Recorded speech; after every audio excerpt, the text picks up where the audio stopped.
Estados Unidos le arrebató a México más de la mitad de su territorio, 2.4 millones de kilómetros cuadrados, 10 estados que hoy forman la columna vertebral de la economía norteamericana. Hoy, 177 años después, México ha encontrado la forma de cobrar esa deuda sin disparar un solo tiro. En diciembre del 2025 la situación ha puesto a Washington en pánico absoluto, y lo que voy a revelarles es una estrategia que ningún medio estadounidense se atreve a mencionar. Soy Richard Wolff, economista, profesor emérito de la Universidad de Massachusetts Amherst, y llevo más de 50 años estudiando cómo el capitalismo estadounidense se construyó sobre la explotación de otros países. Lo que está ocurriendo ahora con México es diferente a todo lo que he visto en mi carrera. Por primera vez en la historia moderna, México tiene las herramientas para exigir justicia por el mayor robo territorial del siglo XIX y Estados Unidos no puede hacer absolutamente nada para detenerlo. Déjenme explicarles por qué este tema es tan urgente en este momento. Hace apenas 3 semanas, a finales de noviembre del 2025, la presidenta Claudia Sheinbaum pronunció un discurso que pasó casi desapercibido en los medios estadounidenses. Fue durante una ceremonia en el castillo de Chapultepec, donde los niños héroes murieron defendiendo México de la invasión estadounidense en 1847. En ese discurso, Sheinbaum dijo algo que debería haber sido noticia de primera plana en todo el mundo. México tiene una deuda histórica pendiente de cobrar y ha llegado el momento de presentar la factura. Cuando un presidente dice algo así, los analistas suelen descartarlo como mera retórica política, pero lo que descubrí en mi investigación es que detrás de esas palabras hay una estrategia económica muy concreta. Una estrategia que se ha estado preparando en silencio durante los últimos 6 años y que está a punto de cambiar la relación entre México y Estados Unidos para siempre. Para que comprendan la magnitud de lo que estamos hablando, necesitamos retroceder a 1846. Ese año el presidente estadounidense James Cabot necesitaba una excusa para invadir México. California albergaba oro, aunque todavía no se había confirmado. Texas era una tierra fértil para el algodón. Arizona tenía minerales. Todo el suroeste era un tesoro que Estados Unidos quería para sí. Polk envió tropas al territorio disputado entre los ríos Nueces y Bravo, sabiendo que eso provocaría un incidente. Efectivamente, soldados mexicanos dispararon contra las tropas estadounidenses. Polk encontró su excusa, fue al Congreso y declaró que México había derramado sangre estadounidense en suelo estadounidense. Era una mentira, pero la mentira funcionó. Estados Unidos declaró la guerra. Lo que siguió fue una invasión brutal. Las tropas estadounidenses marcharon desde el norte, desde el este, desde el mar. Tomaron Monterrey, tomaron Veracruz, marcharon hacia la Ciudad de México. En septiembre de 1847 asaltaron el castillo de Chapultepec, donde cadetes adolescentes murieron defendiendo su patria. Uno de ellos, Juan Escutia, se envolvió en la bandera mexicana y se lanzó a vacío antes de permitir que los invasores la capturaran. 2 meses después, México tuvo que rendirse. El Tratado de Guadalupe Hidalgo se firmó el 2 de febrero de 1848 en la villa de Guadalupe Hidalgo, hoy parte del norte de la Ciudad de México. Con ese tratado, México perdió 2.4 millones de kilómetros cuadrados, más de la mitad de su territorio nacional. Los estados se perdió son hoy California, Texas, Arizona, Nuevo México, Nevada, Utah, la mayor parte de Colorado y partes de Wyoming, Kansas y Oklahoma. Imaginen por un momento que mañana Estados Unidos perdiera todo el territorio desde el río Mississippi hasta el Pacífico. Estados Unidos pagó a México $15 millones por todo ese territorio. Eso equivalía a aproximadamente $6 por kilómetro cuadrado. Ajustado a la inflación de hoy, estamos hablando de aproximadamente $500 millones actuales por un territorio que hoy vale más de $30 billones.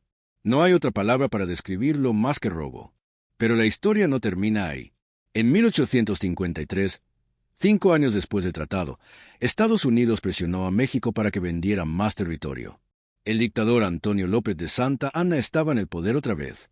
México estaba en bancarrota, necesitaba dinero desesperadamente para mantenerse a flote.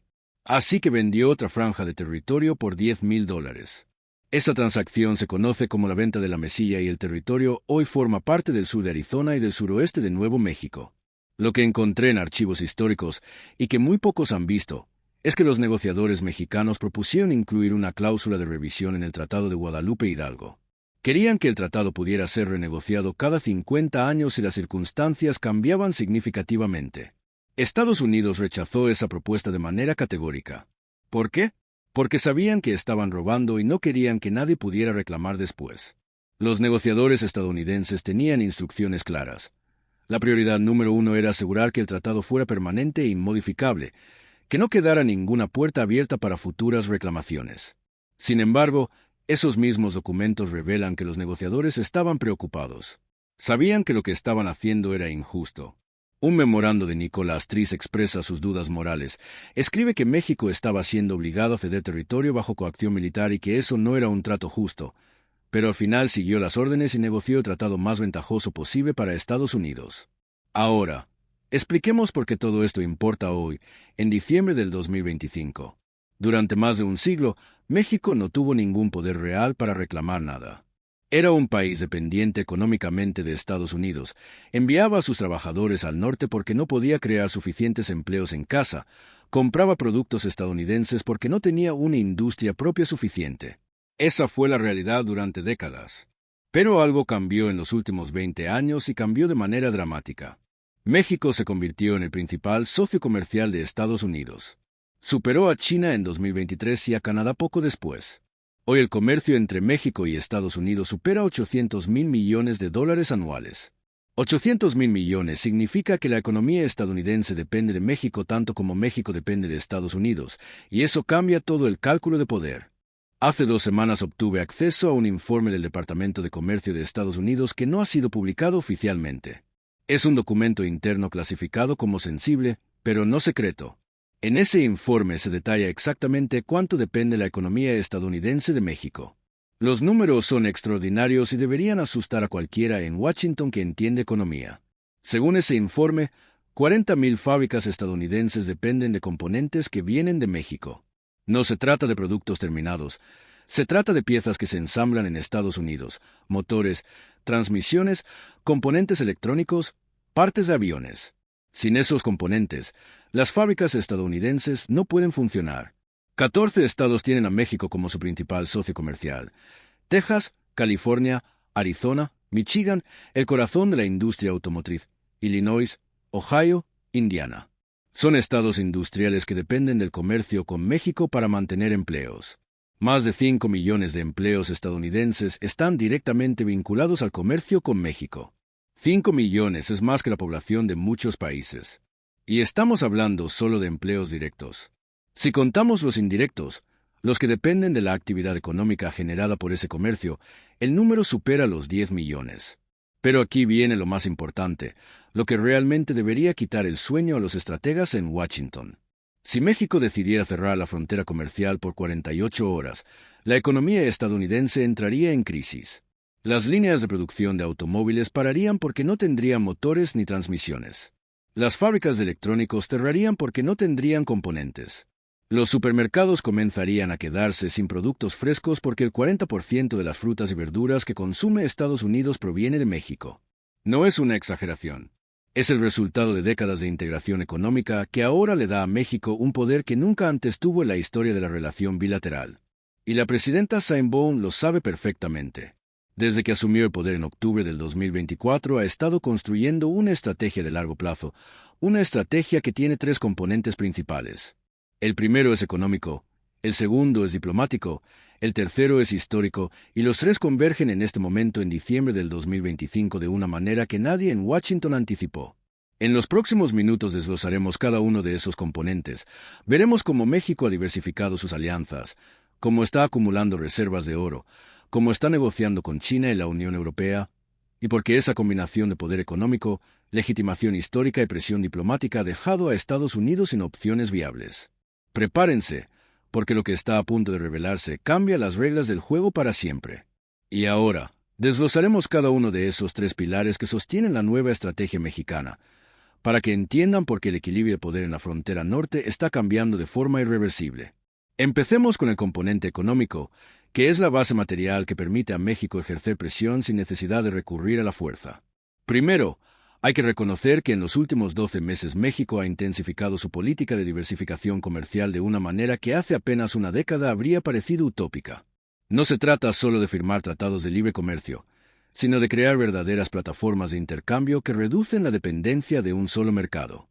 En enero del 2025, México firmó un acuerdo ampliado con la República Popular China que, bajo la apariencia de una actualización de normas fitosanitarias, incluye cláusulas de inversión que permiten a compañías chinas establecer fábricas de componentes electrónicos en territorio mexicano con facilidades fiscales y garantías de repatriación de capital.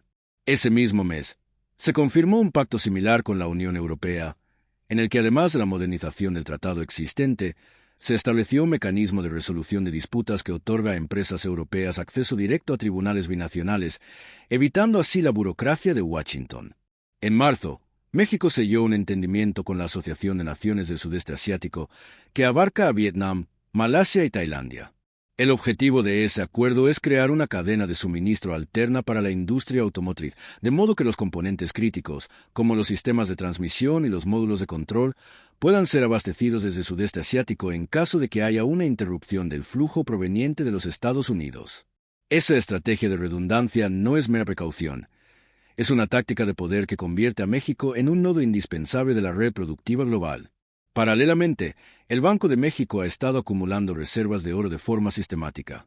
Desde enero del 2025, los informes oficiales indican que el país ha adquirido cientos de toneladas de metal precioso, lo que ha elevado sus reservas de oro en más del 40% en apenas 12 meses. Esa acumulación no es un simple acto de conservación de valor. El oro es el activo que no puede ser congelado por sanciones financieras y que, en caso de una crisis cambiaria, permite a México financiar sus importaciones sin depender del dólar estadounidense. En otras palabras, México está construyendo una caja fuerte que le garantiza autonomía monetaria en un escenario de confrontación. Otro elemento clave del componente económico es la política de precios de los productos agrícolas que exporta México. En los últimos años, el gobierno ha renegociado los contratos de exportación de aguacate, limón y tomate, logrando precios más altos en los mercados norteamericanos. Esa medida ha incrementado los ingresos de los agricultores mexicanos en torno al 20%, lo que se traduce en mayores recursos fiscales para financiar la defensa de la soberanía nacional.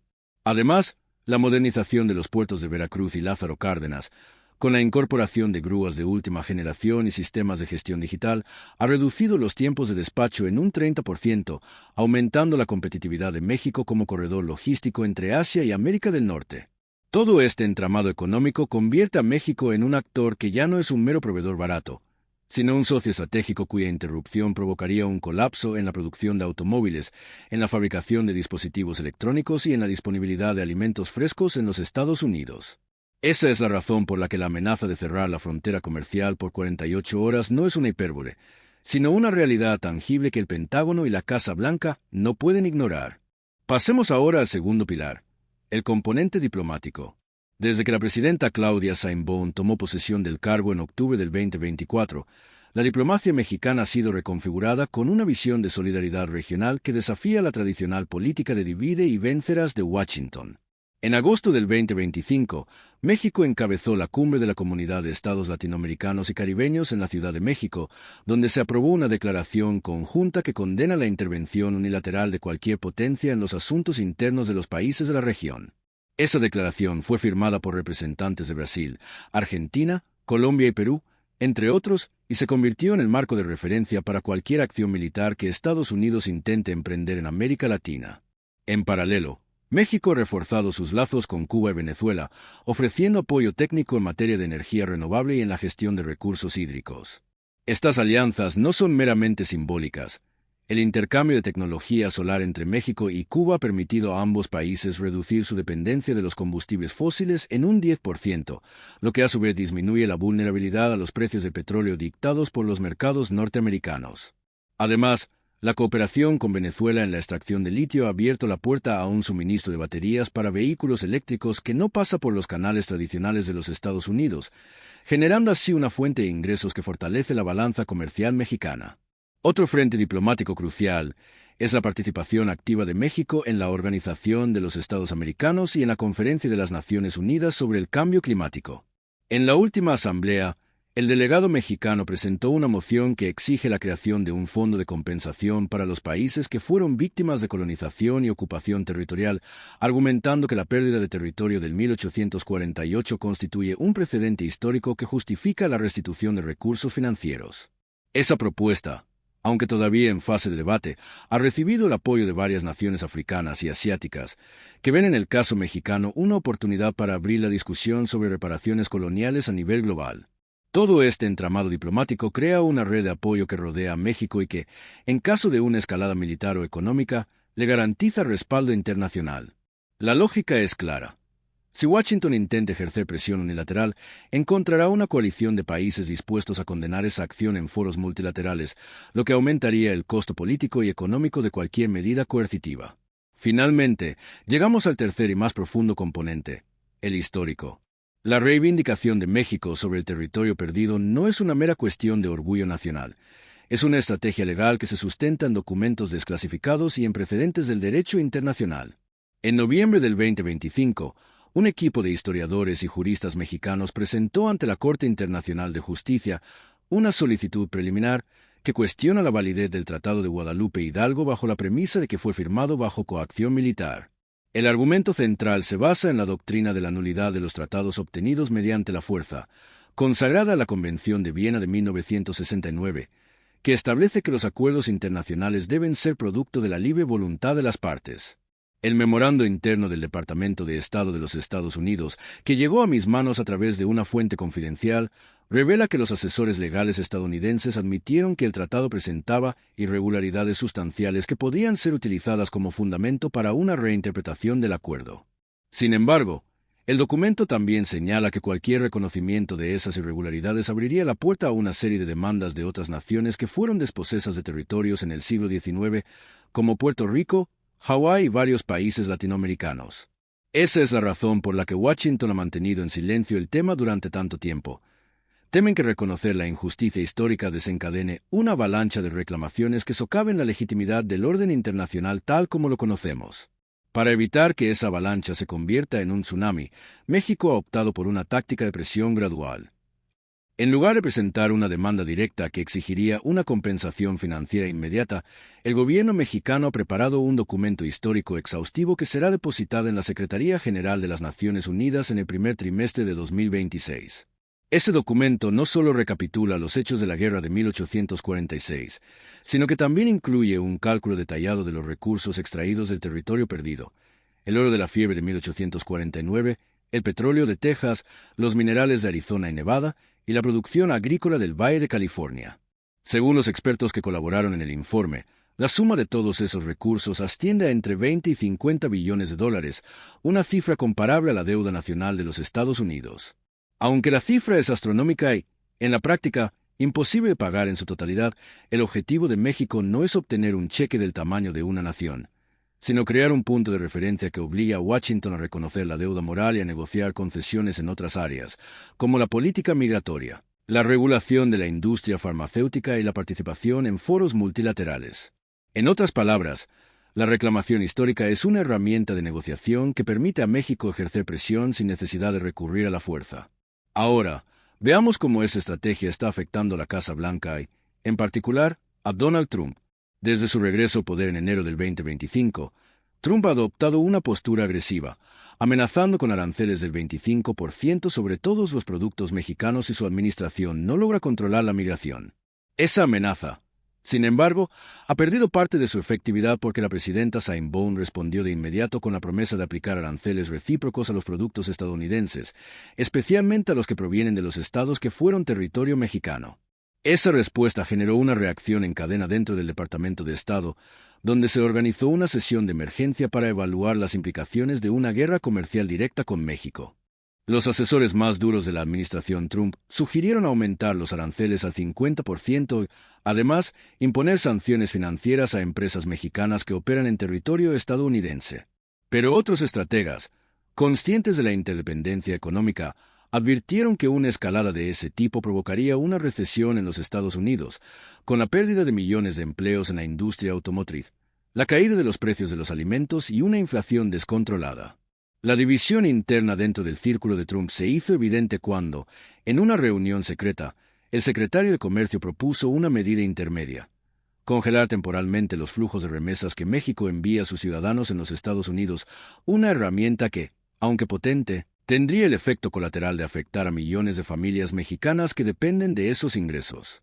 En una conversación telefónica que tuvo lugar a finales de enero del 2025, Trump, según relatan fuentes cercanas, expresó su frustración al notar que la estrategia mexicana había cambiado el tablero.